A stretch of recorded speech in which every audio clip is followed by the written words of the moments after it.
Alors, la suite de cette émission, c'est bien sûr notre cas pratique qui nous occupe dans la thématique droit de ce mardi. Le sujet est ainsi libellé grossesse et emploi. Que dit la loi? Le cas pratique, le voilà. Madame Rose, caissière dans une entreprise de la place et jeune mariée, vient d'apprendre qu'elle est enceinte. Elle est si heureuse qu'elle partage cette bonne nouvelle avec ses collègues. Son employeur, apprenant cela, décide de la licencier car il pense que son rendement sera certainement affecté par la grossesse qu'elle porte. Alors, dans ce contexte-là, c'est l'employeur, il fomente un coup et l'accuse de vol. En dépit des dénégations de Madame Rose, elle est licenciée pour perte de confiance. Totalement désemparée, elle voudrait connaître les recours dont elle dispose pour être dédommagée. C'est ainsi libellé le cas pratique de ce mardi. Et nous avons le grand plaisir d'avoir sur notre plateau Madame Bini, présidente du tribunal du travail du plateau, qui nous fait l'honneur de son auguste présence. Bonjour Madame la présidente. Bonjour. Merci encore une fois d'être avec nous. Alors, le contrat de travail d'une femme enceinte peut-il être valablement rompu par son employeur? Merci bien, Monsieur Gouvoy. Le contrat de travail d'une femme enceinte, conformément à l'article 23.4 du Code du travail, ne peut pas en principe être rompu par son employeur.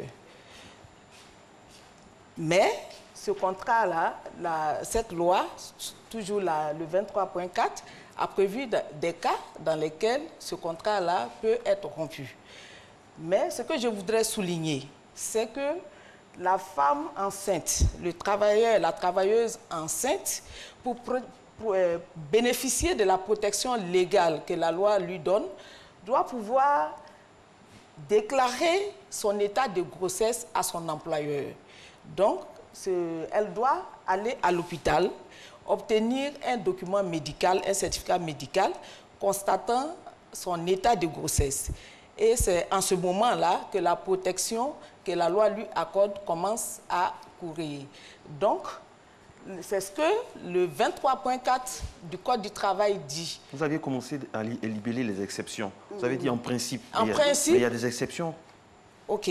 On va aller doucement. Oui, oui. Non, c'est pour ne pas après se mélanger, parce qu'après, on va parler un peu des conseils globaux qu'on peut donner à la femme enceinte. Mais partant du principe et des exceptions, il y a des exceptions. Voilà. La femme enceinte, en principe, lorsque sa grossesse est médicalement constatée, et ça c'est très important, il faut qu'elle fasse constater sa grossesse médicalement. Et lorsque sa grossesse est médicalement constatée, en principe, l'employeur est informé de son état.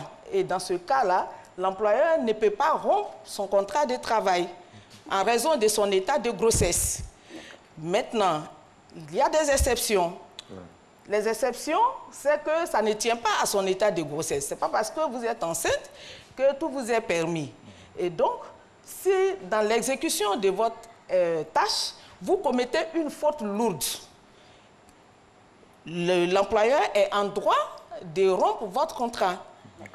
Si l'employeur lui-même ne peut plus maintenir votre contrat de travail en raison de la cessation de ses activités ou bien en raison d'un cas de force majeure, en ce moment-là, également, l'employeur peut mettre fin à votre contrat de travail. Donc, nous avons deux exceptions. La première exception, lorsque la salariée commet une faute lourde, ou bien lorsque l'employeur lui-même est dans l'impossibilité de maintenir le contrat de travail. Donc ça, c'est les deux exceptions prévues par l'article 23.4 du Code du travail. Okay. Alors, Madame la juge, dans le libellé du cas pratique du sujet, on a bien compris que c'est le fait d'avoir partagé cette nouvelle avec un autre collègue qui a donné l'alerte à l'employé. De ce que vous venez de dire, à quel moment précisément on doit informer son employeur de sa grossesse? Au cours, parce qu'on sait que ça dure 9 mois, à quel moment? Avant que ce soit apparent, comment ça se passe? Bon, à ce niveau, la loi n'a pas prévu de période d'information, mais moi je pense que automatiquement, quand la travailleuse est enceinte, et que son état est constaté par le médecin, elle doit automatiquement informer son employeur de son état de grossesse. D'accord. Alors, Madame la juge, qu'est-ce qu'il faut entendre par faute lourde et motif étranger à l'état de grossesse, pour ceux qui nous suivent? D'accord.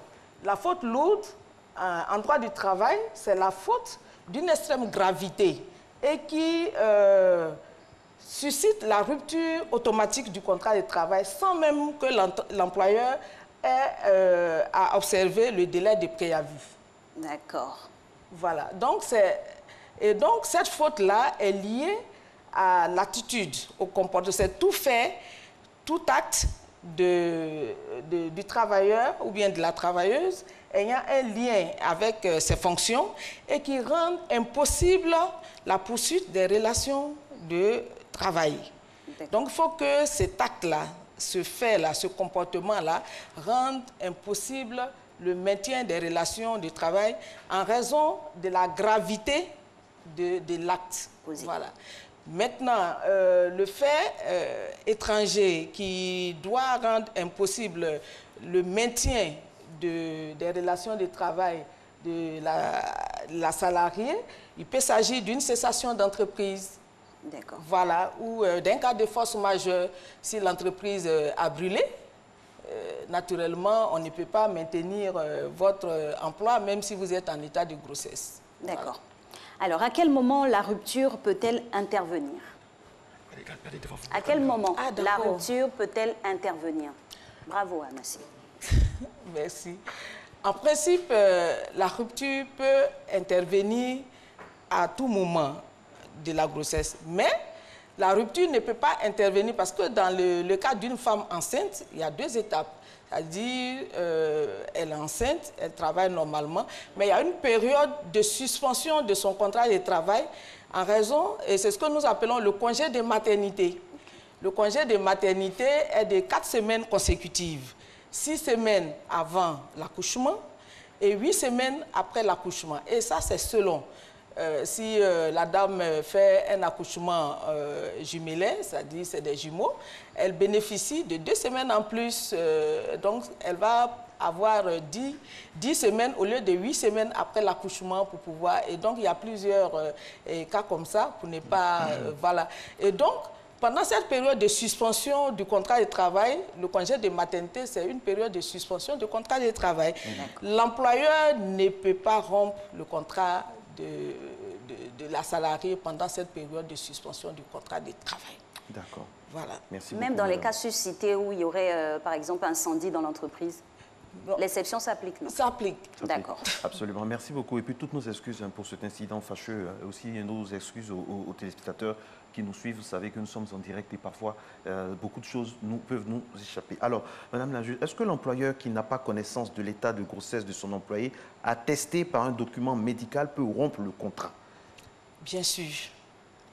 L'employeur, l'article 23.4 du Code du travail que nous avons cité à l'entame, dit bien la grossesse qui est médicalement constatée. Donc, dès l'instant où l'employeur n'a pas un document médical attestant de la grossesse de la travailleuse, il peut mettre un terme au contrat de travail. Il peut mettre un terme au contrat de travail. Ça, il n'y a pas de... Donc, c'est le lieu aussi de rappeler l'importance des documents à fournir quand on est dans cet état particulier qui est normal. Voilà. On a l'habitude de dire, ben, il voit mon état, quand il me voit, il sait que je suis enceinte et tout. Mais le législateur a dit que c'est la grossesse qui est médicalement constatée qui protège la femme, la salariée. Donc, si vous êtes enceinte, qu'il n'y a aucun document, l'employeur peut dire, moi, je ne sais pas, peut-être que c'est une maladie qu'elle a et tout. Et donc, vous ne pouvez pas bénéficier. Et donc, l'employeur peut rompre le contrat s'il n'a pas connaissance de l'état de grossesse du travailleur. Mais, la salariée peut rattraper cette inexécution-là en produisant un certificat médical attestant de son état de santé, de son état de grossesse, dans un délai de 15 jours à compter de son licenciement. D'accord. Voilà. Donc, si vous êtes en état de grossesse et que votre contrat est rompu et que l'employeur semble dire qu'il n'est pas informé de votre état, dès qu'on vous notifie votre lettre de licenciement, vous avez 15 jours pour obtenir un document médical et produire ce document médical-là à l'employeur. Lorsque vous lui déposez ce document médical-là, dans le délai de 15 jours, attestant de votre état de grossesse, la décision, l'employeur doit revenir sur sa décision de licenciement. Et l'article 23.4 est clair dessus. L'employeur doit revenir sur sa décision, doit annuler sa décision de licenciement. Si vous lui déposez le document, que l'employeur ne revient pas sur sa décision, vous avez la possibilité de saisir le tribunal du travail pour obtenir l'annulation de la décision et vous demandez votre réintégration par l'employeur. Si l'employeur ne vous réintègre pas, il vous licencie en ce moment-là sans motif. Et donc, le licenciement qui intervient sans motif est un licenciement abusif. Et donc, vous pouvez avoir droit à des dommages et intérêts pour licenciement abusif. Et dans ce cas d'espèce-là, qui est très similaire de notre cas pratique de ce jour, quelle serait la démarche à suivre par la femme enceinte qui a été licenciée? OK. Madame Rose, qui a été licenciée, c'est notre cas pratique ici, n'a pas déposé, on n'a pas la preuve qu'elle a déposé un document médical attestant de son état de santé et de son état de grossesse à son employeur.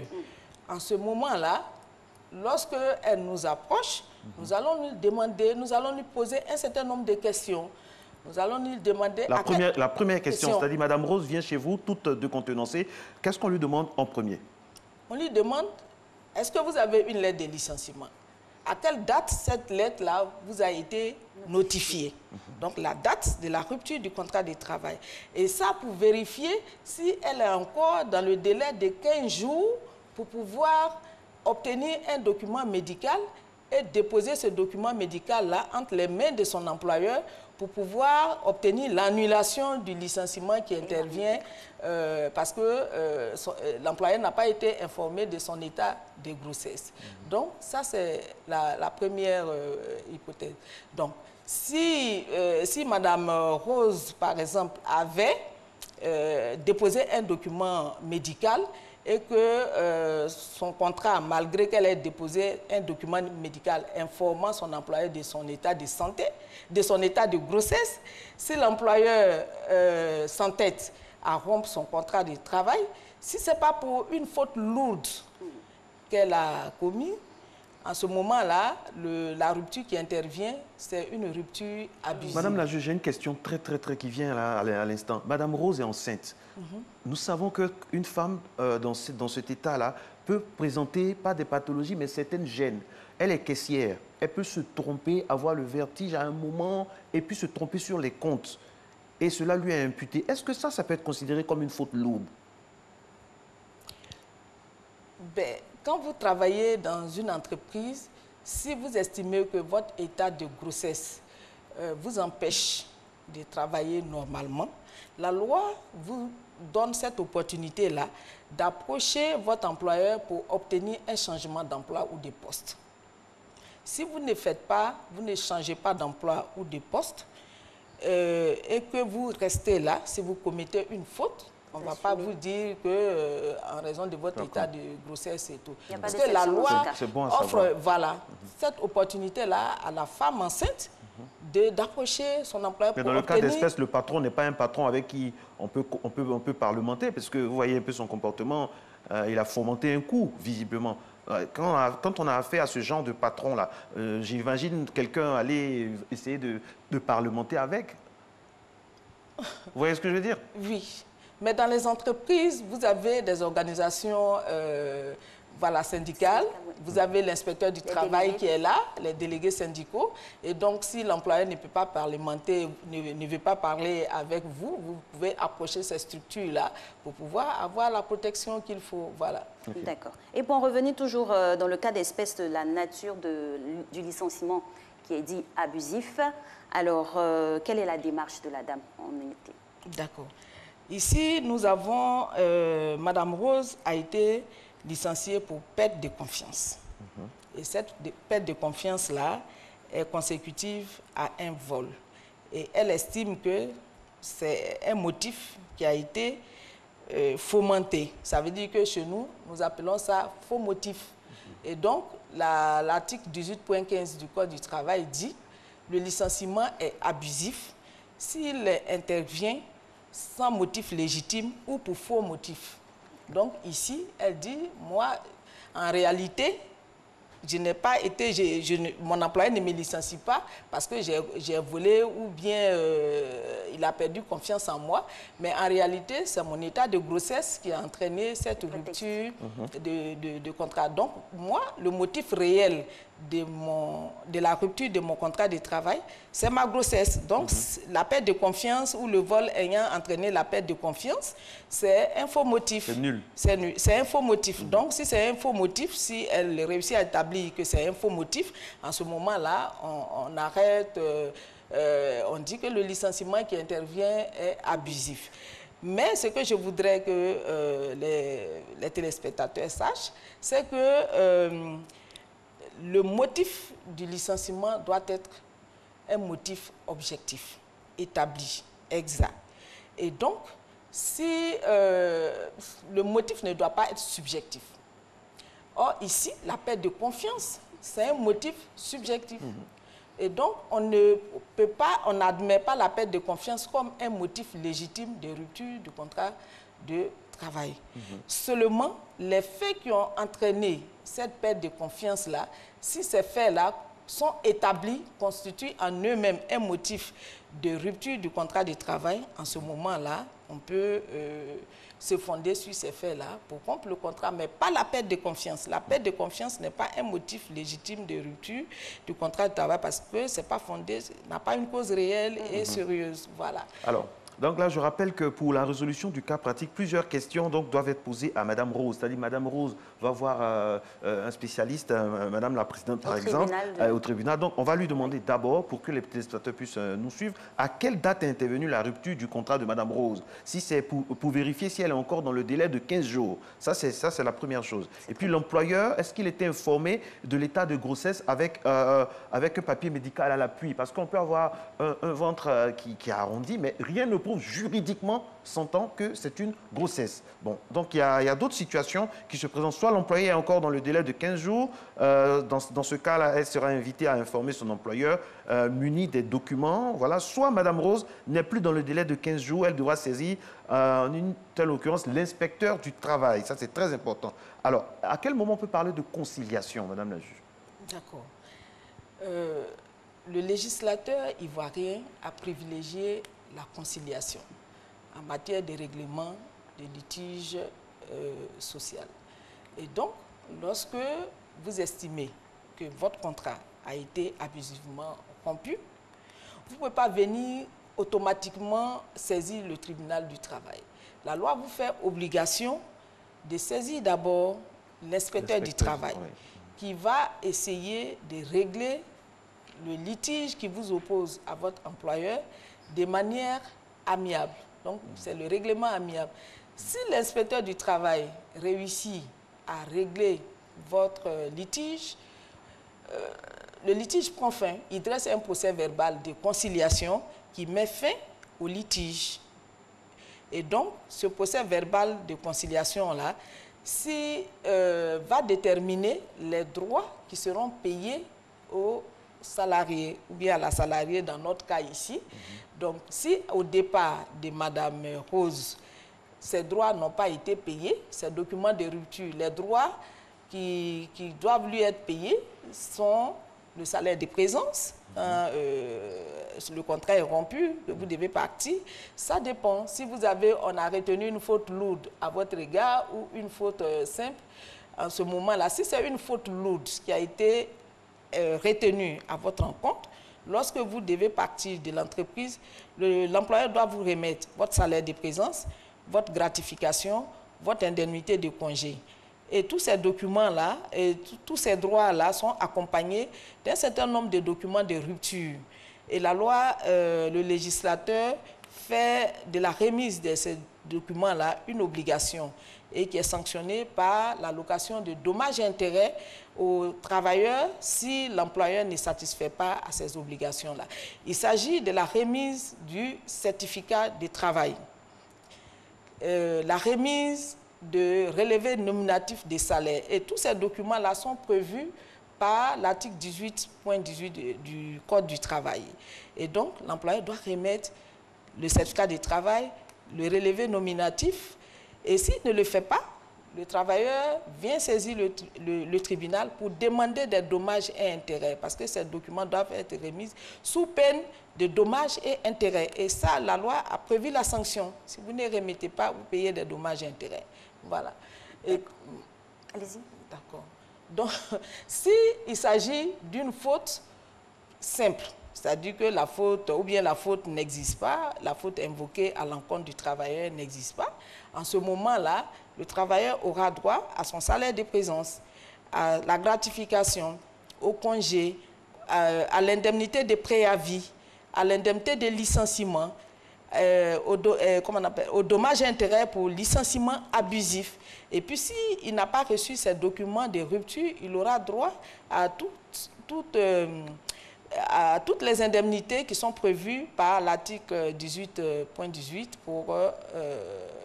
pour non-remise de ces documents-là. D'accord. Voilà. Alors, pour la résolution du cas de Mme Rose, si elle est dans les délais prescrits de 15 jours, une réintégration peut se faire sous quelles conditions? Parce que l'atmosphère aussi là-bas, ça ne sera pas la même. En principe, si elle est dans le délai de 15 jours, elle doit déposer le document à son employeur. Il peut revenir sur sa décision. Maintenant, comme le dit Alix, Madame la juge, l'ambiance n'est plus bonne. Et puis Madame Rose ne va plus travailler avec beaucoup de sérénité. Ce sera vraiment comme si on l'attendait au tournant. Il y aura les suspicions, il y aura vraiment la gaieté, entre guillemets. Bon. Dans ce cas-là, elle peut faire le choix de partir d'elle-même, mais quels seront ses droits? Chez nous, les journalistes ont dit évoquer la clause de conscience. Est-ce qu'elle peut évoquer quelque chose de dire que non, je ne suis pas dans un environnement qui me permet de m'épanouir, donc je peux démissionner ou bien demander un départ négocié? Mais tout dépend de lorsqu'elle va approcher son employeur, elle peut lui proposer un départ négocié qui est prévu par le Code du travail.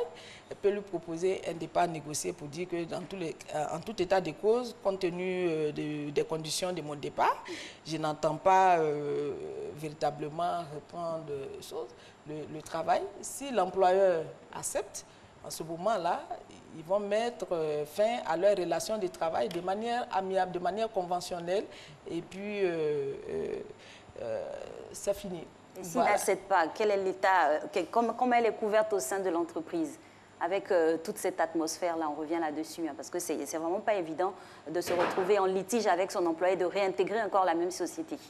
D'accord. Comme elle est en état de grossesse, en principe, l'employeur ne peut pas rompre son contrat, puisque maintenant l'employeur est informé de son état de grossesse. Donc, il ne peut plus mettre fin à son contrat de travail. Donc, si l'employeur refuse, s'entête à le faire, le licenciement qui intervient ou ne la réintègre pas, c'est un licenciement abusif. Voilà. Madame la juge, pour terminer et donner des conseils vraiment pointus et adéquats à toutes ces femmes qui sont dans cet état-là, qui nous regardent, lorsqu'on est enceinte en entreprise, quelles sont les attitudes autant normales que juridiques à avoir pour se préparer? D'accord. Okay. Pour terminer. Pour terminer, d'accord. Lorsque on contracte une grossesse en cours de contrat, la loi nous fait obligation. On jouit d'une protection. Mais pour bénéficier de cette protection-là, la loi nous fait obligation d'obtenir un document médical. Très important. Un document médical, c'est très important. Pour se couvrir, oui. Et c'est le problème au niveau des litiges que nous avons. Souvent, on n'a pas la preuve, on vient, on dit, ben moi je suis enceinte et tout. On demande au travailleur qui nous a, mais est-ce que tu as informé ton employeur de ton état de il ne voit pas mon ventre. Il ne voit pas mon ventre, mais là, je n'avais pas besoin de tout cela. Mais le législateur fait du document médical le premier élément, le point important pour pouvoir bénéficier de la protection qui est mise en place par lui. Donc, si vous n'avez pas fait constater votre état de grossesse médicalement, vous ne pouvez pas bénéficier de la protection prévue par l'article 23.3 et suivant du Code du travail. C'est le Merci. préalable. Merci infiniment à vous, Madame la Présidente du tribunal Plateau. Merci. Malgré vos charges immenses, vous avez accepté donc de jouer le jeu. Férié en plus. En ce jour de célébration de l'Aïd. Merci infiniment. La semaine prochaine, nous serons avec un autre cas. Merci. Et nous vous retrouvons avec beaucoup de plaisir demain, mercredi. Demain, après le droit, on va aller dans le cadre de la famille.